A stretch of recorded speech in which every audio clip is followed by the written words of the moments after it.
Hello, my friends. I'm meteorologist Zach Shields, and thanks for stopping by and checking out our Fox 7 Austin YouTube channel. A typical springtime setup where it's going to bring us increasing chances of rain and thunderstorms. So far, we've just had some spotty light rain in the wake of this warm front. But later on today, as the West Texas dry line punches eastbound, plowing into the warm, juicy, humid air, something's got to give. And we'll initiate the rising motion to get some storms going and break that lid on the atmosphere. And when that occurs, then a cold front will take charge, grabbing those thunderstorms and pushing them our way. When will this happen?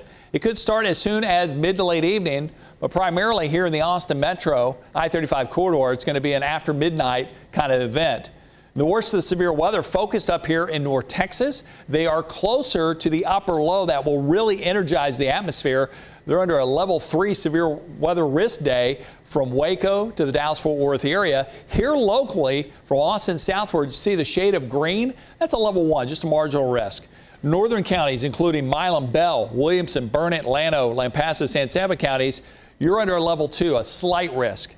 And that's where the storms, I think, will be severe because they'll be isolated and spotty in nature. They won't be sharing the energy and moisture from other thunderstorms. They'll be alone, and then they could produce some powerful updrafts that could support some large hail from Llano, Burnett, Lampasas, San Saba, Mason northward.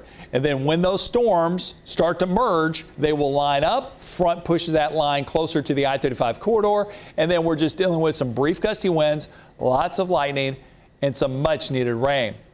It is that time of year we have to be on the lookout for rotating thunderstorms that could drop some tornadoes. Right now, the tornado risk is low, but we can't rule it out completely. The high-res computer weather model is indicating some rotation in the atmosphere, but we'll have to wait and see, and we'll have to keep a close eye on the radar. But right now, the number one threat with the storms, if they do turn severe, will be with large hail. When will this happen?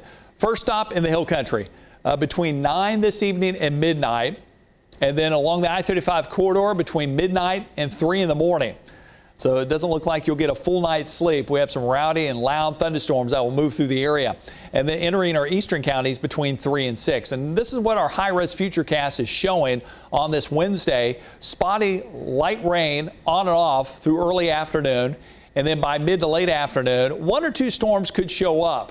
Right now, this model is indicating the I-35 corridor. Don't focus on the placement. Focus on the concentration of the coverage of it. It's going to be very isolated, so not everybody's going to see the storms this afternoon. In fact, we may see some sunshine. It's going to warm things up along with that southerly breeze. And if we do see some sunshine, that's going to make the atmosphere even more unstable. And the storms will get their start out in the Hill Country between 9 and 10, and then they'll start to line up. But now the HRRR model indicating bright reds and pink, that is the hail-producing storms that could be roaming up there north and west of Austin. And then the storms line up into a squall line and move across the I-35 corridor.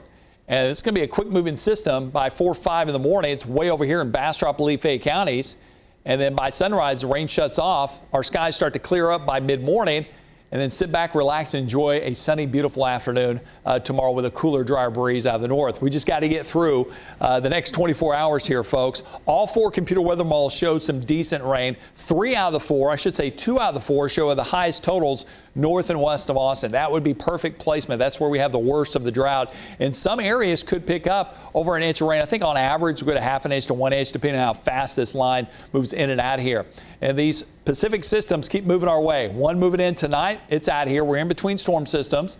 So drier skies Thursday and Friday. And then check out the second low. This will come into play as we start the weekend. This one is going to take a different path. It's going to drop more to the south, slow down, and make a direct hit on us. So I'm more concerned about severe weather with this one Friday night, and the rain chances could linger into the first half of the weekend. It will dry out briefly behind the first front tomorrow, and then the moisture surges back in on Friday, getting the atmosphere ready to go to produce some more rain and storms.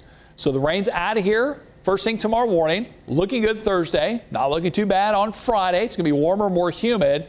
and then that second front comes through, turning on the rain again Friday night into Saturday. And so far, the Storm Prediction Center has a lot of Central Texas under a slight risk. I would not be shocked this is upgraded to enhanced. And that's when we have to be really concerned about quarter to golf ball size hail with the direct impact from this upper low, because it's going to bring in a lot of cold air aloft, and that's going to accelerate the rise in motion. You get those bigger updrafts, and you have the higher potential for large damaging hail. And also winds up to 60 miles per hour with lots of lightning and the tornado threat low, but can't be ruled out completely. We don't want the severe weather, but bring on the rain. We need it. And the next two systems could bring in at least an inch of rain for all of us here in Central Texas. Even out across the hill country, some spots could get a little more. So with this active weather pattern, it's a perfect time to download our free Fox 7 weather app to get the latest weather alerts right on your smartphone. All right, thanks for stopping by and checking out our Fox 7 Austin YouTube channel. Stay weather aware and keep a close eye on the sky.